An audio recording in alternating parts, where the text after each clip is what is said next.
Noon, hindi natin maintindihan kung bakit paulit-ulit sinasabi ng matatanda na ang sarap na lang maging bata.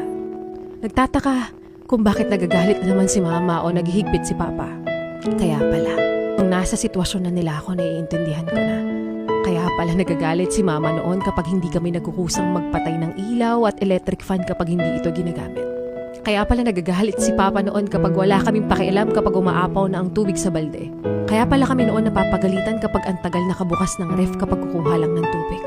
Kaya pala pinagtitiisan ni mama noon ang lumang sandals at sinasabing pwede pa naman. Kaya pala, ngayon alam ko na. Mahirap pala talaga kapag ikaw na nasa sitwasyon nila. Pasan mo na ang mga alalahanin, responsibilidad na hindi mo na matatakasan pa at mas dumarami pa. Sinasabi lang nila sa akin noon, sasabihin ko na rin sa mga kabataan ngayon. Habang bata ka pa, sulitin mo na dahil kapag matanda ka na, gugustuhin mo na lang ulit maging bata.